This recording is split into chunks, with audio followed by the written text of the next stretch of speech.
100 కోట్ల హైందవ మిత్రులకు హ్యాపీ ఉగాది, మీకు మీ కుటుంబానికి. అలాగే ఈరోజు ఈద్ ముబారక్.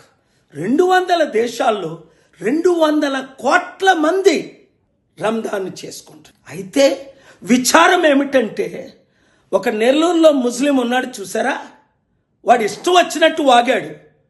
పాస్టర్ ప్రవీణ్, నీ నాలికలాగి కోసేస్తాం, నీ గుడ్లు పీకేస్తాం, నువ్వు క్షమాపణ చెప్పు అని. పోలీసులు ఆయన్ని అరెస్ట్ చేశారా ఇంతవరకు? అలాగే ఒక కుర్రోడు హిందూ, ఆడి పేరు ప్రవీణ్ కాదు ఆ పాస్టరు అని మేమే చంపాం, ఇంకెవరైనా అలా మాట్లాడితే చంపుతాం.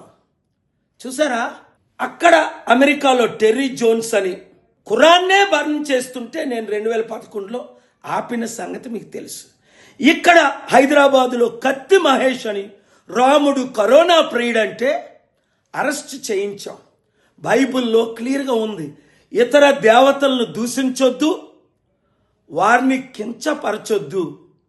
యేసు ప్రభు క్రైస్తవుడు కాదు, హిందువుడు కాదు, మహమ్మదీయుడు కాదు, కానీ సర్వ మానవుల కొరకు ప్రాణం పెట్టిన రక్షకుడు. తిరిగి లేచి పరలోకం వెళ్ళేటప్పుడు ఏమన్నాడు? ఇదిగో నా శాంతిని మీకు ఇస్తాను, శాంతిని ప్రకటించండి. ఇలాంటి ఎక్స్ట్రీమిస్ట్ స్టేట్మెంట్స్ ద్వారా మన దేశానికి ఎంత చెడ్డ పేరు వస్తుంది.